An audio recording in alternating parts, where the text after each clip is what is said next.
चलिए स्टूडेंट्स, आज की क्लास के हम लोग स्टार्ट करते हैं, शुरुआत करते हैं। तो इस प्रोसेस में हम लोग पढ़ने वाले हैं, है ना, nutrition in human beings. Human beings में न्यूट्रिशन प्रोसेस को हम लोग पढ़ेंगे, क्या होता है, कैसे प्रोसेस परफॉर्म होता है ह्यूमन बींग्स में न्यूट्रिशन का। ठीक है स्टूडेंट्स, तो इसमें देखते हैं कि ह्यूमन बींग्स में जो इंगेशन प्रोसेस परफॉर्म होता है वह ऐसे परफॉर्म होता है कि कहता है कि taking of food, the process of taking food into the mouth, यानी फूड को माउथ में रखते हैं और ह्यूमन बींग्स में जो है वह न्यूट्रिशन प्रोसेस कंप्लीट हो जाता है। ह्यूमन में न्यूट्रिशन प्रोसेस को कंप्लीट करने के कंप्लीट जो होता है वह होता है आपका किसमें, एलिमेंट्री कैनाल में। ठीक है, एलिमेंट्री कैनाल में। एलिमेंट्री कैनाल में ह्यूमन बींग्स का न्यूट्रिशन प्रोसेस कंप्लीट हो जाता है। ठीक है, इसी को यानी वह पार्ट जो होता है बॉडी का जिसमें कि ह्यूमन बींग्स का न्यूट्रिशन प्रोसेस कंप्लीट होता है ना, लिख सकते हैं कि the part of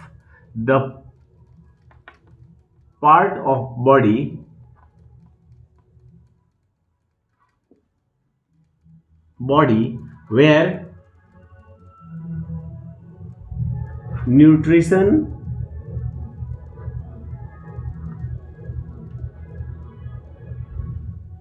process completed।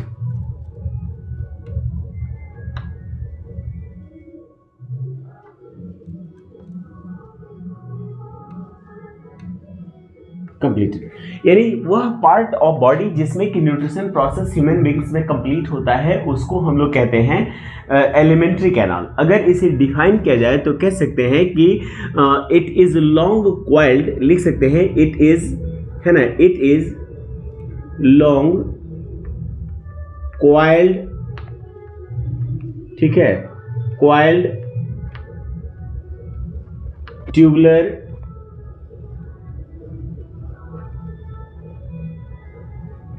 long coiled tubular muscular organ,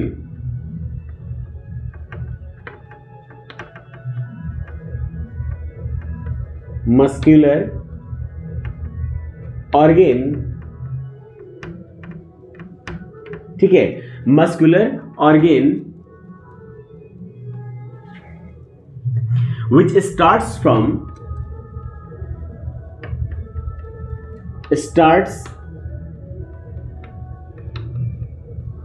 from mouth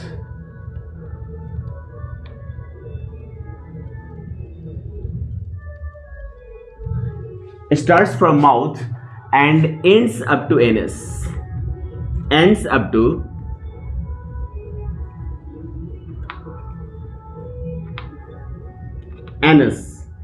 यानी वह मस्कुलर क्वाइल्ड ऑर्गेन जिसमें जो स्टार्ट तो होता है आपका माउथ से। कहां से स्टार्ट होगा, माउथ से स्टार्ट होगा और एनस पर जाकर वह एंड हो जाएगा। इस मस्कुलर क्वाइल्ड ट्यूबुलर ऑर्गेन को हम लोग कहते हैं, क्वाइल्ड ट्यूबुलर स्ट्रक्चर को हम लोग क्या कहते हैं, एलिमेंट्री कैनाल कहते हैं।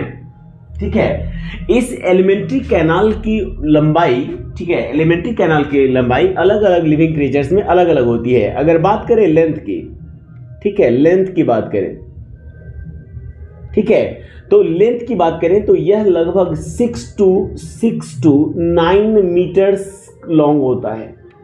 6 to 9 मीटर्स लॉन्ग, यानी 6 से 9 मीटर की लंबाई का एलिमेंट्री कैनाल ह्यूमन बॉडी में प्रेजेंट होता है। It is completely depending upon the height of the organism, age of the organism, ये बहुत सारे फैक्टर्स पर डिपेंडेंट होता है।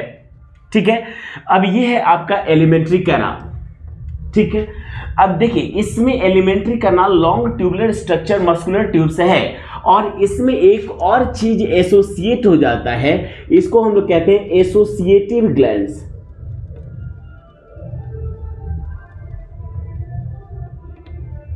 एसोसिएटिव ग्लैंड्स, यानी इसमें जो है वह मतलब यह लॉन्ग ट्यूबुलर स्ट्रक्चर तो है ही और इसके साथ इसमें एसोसिएटिव ग्लैंड्स भी होते हैं जो इस पर्टिकुलर एलिमेंट्री कैनाल के फंक्शंस में उसकी हेल्प करते हैं। तो लॉन्ग coiled tubular structure और along with the associative glands together forms the alimentary canal। ठीक है, अब देखिए एलिमेंट्री कैनाल जो है, ठीक है, वह बनाता है ह्यूमन डाइजेस्टिव सिस्टम। क्या बनाता है? ह्यूमन डाइजेस्टिव सिस्टम बनाता है। ठीक है, कह सकते हैं कि ह्यूमन डाइजेस्टिव सिस्टम क्या है अगर पूछेंगे?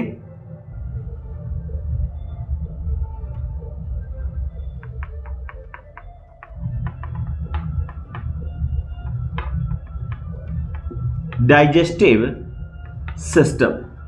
ठीक है, डाइजेस्टिव सिस्टम है ये। ठीक है, अब कहेगा कि डाइजेस्टिव सिस्टम को अगर डिफाइन करें तो क्या लिख सकते हैं? तो यहां पे लिख सकते हैं कि it is group of organs. Group of organs किसका ग्रुप है बाबू? ये ऑर्गन्स का ग्रुप है जो डाइजेशन प्रोसेस को, है ना, परफॉर्म करता है। और इसी ग्रुप ऑफ ऑर्गन्स को हम लोग क्या कहते हैं? डाइजेस्टिव सिस्टम कहते हैं। ठीक है, ग्रुप ऑफ ऑर्गन्स, है ना, that group of organs and associative glands, associative glands. ठीक है, group of organs and associative glands that take part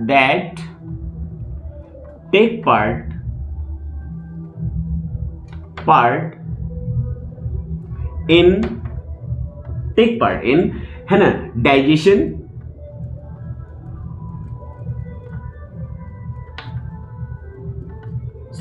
take part इन, सबसे पहले स्टार्ट करेंगे इंगेशन,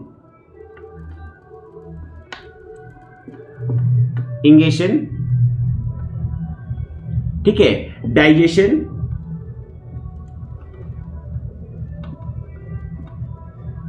चर्निंग,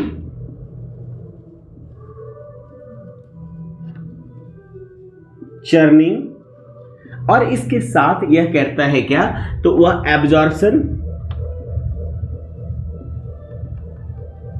और एब्जॉर्प्शन के साथ यह कर देता है ईगेशन। कहेंगे कि सर इसमें तो एसिमिलेशन लिखा नहीं है। तो देखिए एसिमिलेशन तो एक्चुअली डाइजेस्टिव सिस्टम, केवल डाइजेस्टिव सिस्टम का काम नहीं है। एसिमिलेशन तो हमारे बॉडी का each and every part complete करता है, चाहे वह बॉडी का कोई भी पार्ट क्यों ना हो। सभी पार्ट्स जो है वह आपका इस प्रोसेस को, यानी कि जो है एसिमिलेशन प्रोसेस को कंप्लीट करते हैं। तो यह है आपका ह्यूमन डाइजेस्टिव सिस्टम। इसी में प्रोसेस स्टार्ट होता है किसका? इंगेशन का। किसका प्रोसेस स्टार्ट होगा? इंगेशन का। और स्टार्टिंग प्रोसेस इंगेशन का होता है माउथ से, जो कि हमने आपको बताया कि माउथ में इंगेशन प्रोसेस, यानी फूड को माउथ में रखते हैं और इंगेशन प्रोसेस हो जाता है कंप्लीट। ठीक है, अब यहां पे देखेंगे कि इंगेशन प्रोसेस के बाद इसमें आपका स्टार्ट होता है प्रोसेस ऑफ माउथ। किसका प्रोसेस स्टार्ट हो गया? माउथ का, क्योंकि फूड को जैसे ही हमने माउथ में रखा तो माउथ का काम स्टार्ट हो गया। अब देखिए हमारा जो माउथ होता है, इस माउथ में दो तरह के डाइजेशन होते हैं। ठीक है, हमारे माउथ में पार्ट्स कौन कौन से हैं और क्या क्या डाइजेशन होता है? तो देखिए दो तरह के डाइजेशन होते हैं। पहला डाइजेशन होता है जिसको हम लोग कहते हैं फिजिकल डाइजेशन।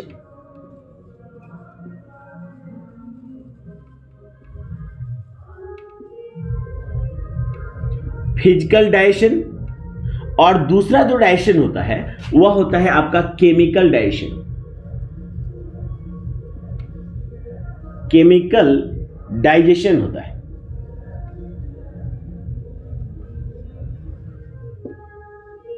ठीक है, फिजिकल डाइजेशन और दूसरा कौन हो गया? Chemical digestion.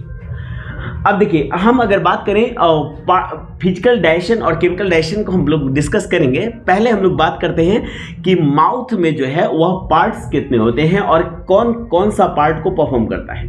देखिए माउथ में मेनली सबसे पहला हो जाता है आपका टंग,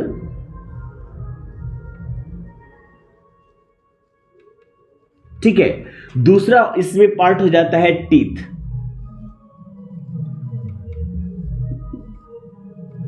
और तीसरा जो इसका इंपॉर्टेंट पार्ट हो जाता है वह हो जाता है सैलिवरी ग्लैंड।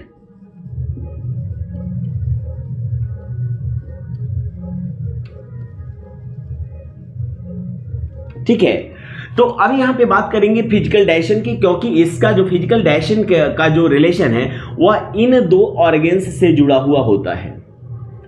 फिजिकल डाइजेशन कहेंगे तो कहेंगे कि the process of breaking down of bigger particles of food into a smaller pieces, यानी हम फूड को जब माउथ में रखते हैं तो वह बड़े बड़े पार्टिकल्स होते हैं। हमारा टीथ क्या करता है कि उसे छोटे छोटे पार्टिकल्स में कन्वर्ट कर देता है, तोड़ देता है, पीस देता है, काट देता है, और इस तरह से वह टीथ जो है वह छोटे छोटे पार्ट में काटकर उसे फिजिकली, है ना, डाइजेस्ट कर देता है ना, उसको ग्राइंड कर देता है, पीस देता है। और उसके पीछे एक बड़ी वजह है।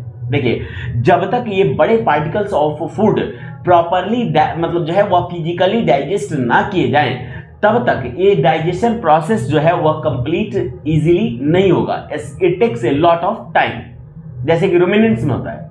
हालांकि रूमिनेंट्स बाद में खाना को चबाते हैं, रूमिनेंट्स यानी घास खाने वाले जीव, लेकिन ह्यूमन बींग्स जो हैं वह रूमिनेशन प्रोसेस को परफॉर्म नहीं कर सकते हैं। ठीक है, तो ह्यूमन बींग्स पहले ही फर्स्ट टाइम में ही वह फिजिकल प्रोसेस को परफॉर्म कर देते हैं, फिजिकल डाइजेशन प्रोसेस को क्या करते हैं, परफॉर्म कर देते हैं। यानी बिगर पार्टिकल्स ऑफ फूड को ब्रेक कर देते हैं, तोड़ देते हैं, पीस देते हैं, ताकि फूड छोटे छोटे पार्टिकल्स में कन्वर्ट हो जाए और उस पर एंजाइम्स जो है वह वर्क करें। ठीक है, एंजाइम्स एक तरह का केमिकल होता है जो कॉम्प्लेक्स फूड मटेरियल्स को ब्रेक कर देता है, सिंप्लीफाई कर देता है। तो एंजाइम्स वह केमिकल तब तक काम नहीं करेगा जब तक कि फूड कंप्लीटली जो है वह ग्राइंडेड ना हो, पीसे हुए ना हो। क्योंकि 9th में आपको अगर या प्रीवियस क्लासेस में अगर आपने टेस्ट किया हो प्रेजेंस ऑफ स्टार्च का, तो आपने देखा होगा कि फूड स्टफ्स को जो हम लोग टेस्ट करते हैं तो पहले हम उसे ग्राइंड करते हैं, पीसते हैं, पिस्टल और मोर्टार के हेल्प से। ठीक है, मोर्टार और पिस्टल के हेल्प से उसे क्रश करते हैं और क्रश करके तब उस पर टेस्ट करते हैं। इससे उसमें केमिकल्स अच्छी तरह से वर्क कर पाते हैं। तो यहां भी हमारा जो है वह अच्छी तरह से वर्क हो, इसके लिए हम लोग इसे ग्राइंड करेंगे। ठीक है, तो यहां पे दो ऑर्गन्स प्रमुख रूप से वर्क करते हैं, एक टंग और दूसरा वर्क करता है आपका टीथ। देखिए, टीथ सबसे पहला काम करेगा क्या और टंग क्या करेगा, ये देखिएगा। टंग जो है वह एक मस्कुलर ऑर्गन है। ठीक है, टंग क्या है, मस्कुलर ऑर्गन है जो मूवेबल होता है और हमारी बॉडी का सबसे स्ट्रॉन्गेस्ट मसल है आपका टंग। टंग जो होता है ये अगर बात करें टंग की तो ध्यान रखिएगा, यह मतलब मूवेबल जो है ऑर्गन है और जो म्यूकस मेम्ब्रेन से ढका हुआ होता है, म्यूकस मेम्ब्रेन,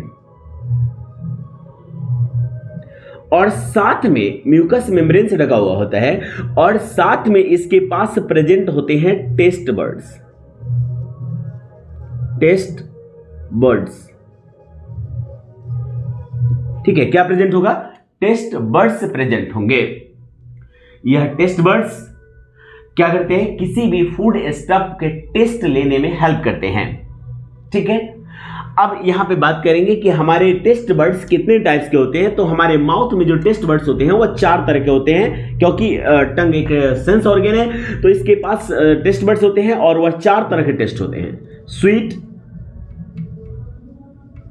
सॉवर,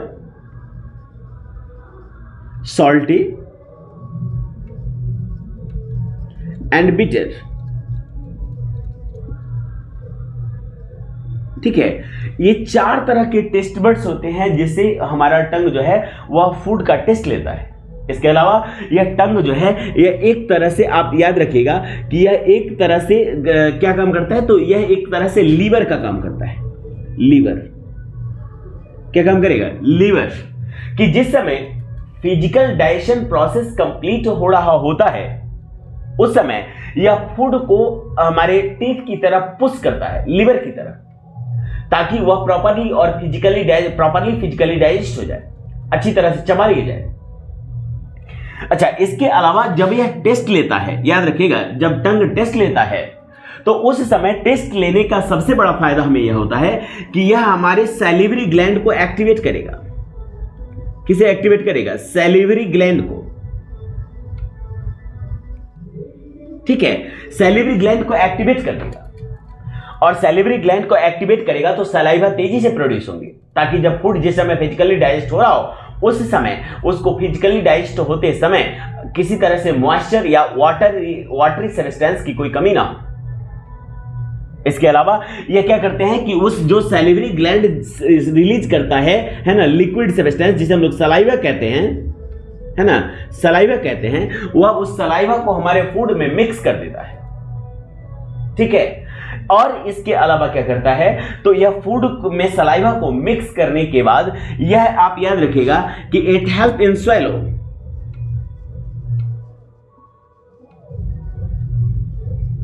यह स्वेलो यानी निगलने में हेल्प करेगा। ठीक है, यानी टंग हमारे निगलने में भी हेल्प करता है। इसके अलावा टंग जो है वह एक और इंपॉर्टेंट वर्ड करता है, इट हेल्प टू स्पीक, या बोलने में भी मदद करता है। तो ये बोलने में मदद करता है, ये तो अलग बात हुई, हम बिना टंग के हेल्प के बोल नहीं सकते, याद रखिएगा, बिना टंग के हेल्प के बोल नहीं सकते हैं, और बिना टंग के हेल्प के हम खाना भी निगल नहीं सकते हैं, क्योंकि यही है जो निगलने में हेल्प करता है, और वह एक मूवमेंट स्टार्ट करता है एसोफेगस में, जिसके कारण फूड हमारे माउथ से हमारे स्टमक तक पहुंचता है। ठीक है, तो ये टंग कितना इंपॉर्टेंट है ये तो आपने देख ही लिया। अब हम लोग बात करेंगे थोड़ा सा और आगे। ठीक है, तो जो है वह आपका टंग का वर्क खत्म हो गया। अब बात करेंगे टीथ की। तो फिजिकल डाइजेशन के समय टीथ का काम होता है कि टीथ जो है वह फूड को के बड़े पार्टिकल्स को छोटे छोटे पार्टिकल्स में कन्वर्ट कर देंगे। टीथ हमारे बॉडी का सबसे स्ट्रॉन्गेस्ट मसल होता है। ठीक है, सबसे स्ट्रॉन्गेस्ट मसल जो होता है वह क्या होता है? टीथ होता है।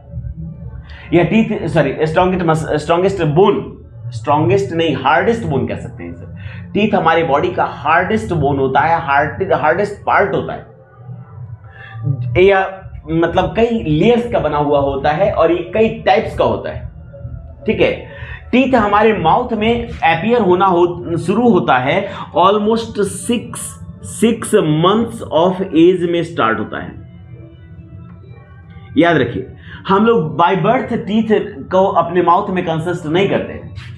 वैसे इसके बारे में बहुत सारे मिथ्स भी हैं कि मिथ्स यह है कि जो बच्चा टीथ लेकर जो है वह जन्म लेता है वह बहुत ही लकी होता है, लेकिन वह केवल अपने लिए लकी हो सकता है, पर अपने मदर या फादर के लकी नहीं होता। ये इस तरह के मिथ्स जो हैं वो बहुत सारे लोग, लेकिन मिथ्स मानिएगा, दैट्स नॉट ट्रू और रियलिटी।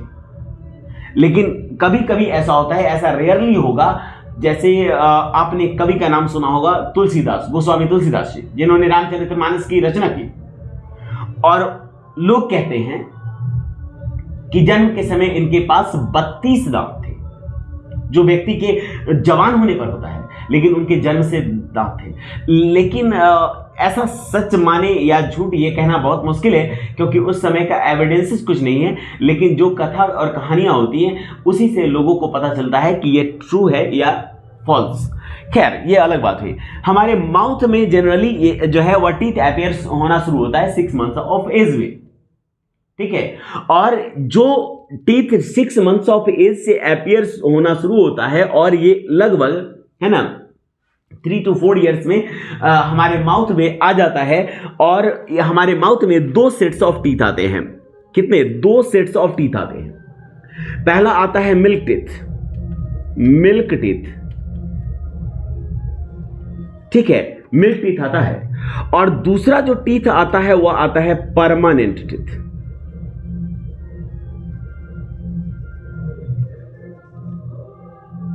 है ना, एक आता है मिल्क टीथ और दूसरा आ जाता है आपका परमानेंट टीथ। ठीक है, मिल्क टीथ जो है वह यही अपीयर होना होता है फर्स्ट, जो 2 सेट्स ऑफ टीथ हमने आपको बताया, मिल्क टीथ और परमानेंट टीथ, तो ये फर्स्ट सेट ऑफ टीथ है जो 6 महीने के एज से शुरू होता है, और लगभग 3 से 4 साल के एज तक आते आते आपके माउथ में कंप्लीट सेट बन जाता है, और इसके सेट की संख्या होती है 20। या 20 की संख्या में रहता है। ठीक है, इसमें जो है वह वो सभी टीथ होते हैं जो अभी आपके 13 इयर्स ऑफ एज तक होंगे। ठीक है, जिसमें आपके माउथ में हो सकता है कि यह 20 के बजाय 28 टीथ हो, क्योंकि आप 15 इयर्स के हैं। और ये जो मिल्क टीथ अपीयर होना शुरू होता है 6 मंथ्स के एज तक, यह लगभग 12 साल के एज तक आपके माउथ में टिकता है, 12 साल के एज तक। और इसके बीच में यह फॉल कर जाता है, यह गिर जाता है, और इसकी जगह अपीयर होते हैं आपके परमानेंट टीथ। इसकी संख्या होती है 32। ठीक है, मिल्क टीथ में जो है वह आपके पास 4 तरह के टीथ होते हैं, इंसीजर्स, है ना, इंसीजर्स, केनाइंस और प्रीमोलर्स। इंसीजर्स, केनाइंस और प्रीमोलर्स, और यही टीथ होते हैं जो 20 की संख्या में आपके माउथ में अपीयर होते हैं।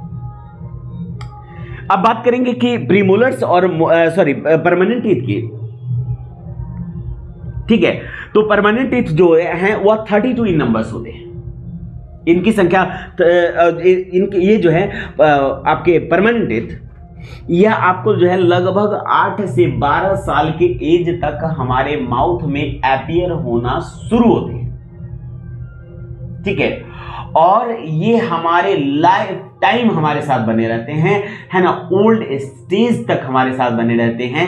और अगर हम इसका प्रॉपर केयर करें तो ये हम लास्ट मोमेंट तक हमारे साथ बने रह सकते हैं। लेकिन प्रॉपरली केयर ना होने के कारण हो सकता है कि ओल्ड स्टेज में यह टीथ फॉल ऑफ हो जाए।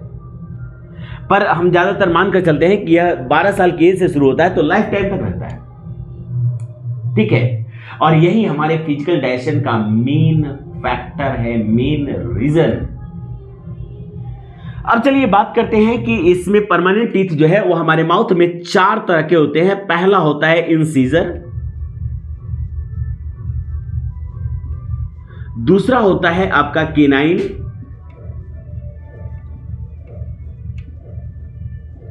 तीसरा होता है प्रीमोलर,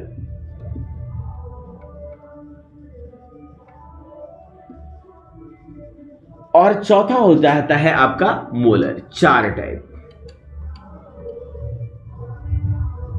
ठीक है, अब इसके बारे में हम लोग डिटेल्ड में स्टडी करेंगे, है ना, डिटेल में स्टडी करेंगे नेक्स्ट क्लास में, नेक्स्ट वीडियो में। आज के लिए इतना ही। Thank you.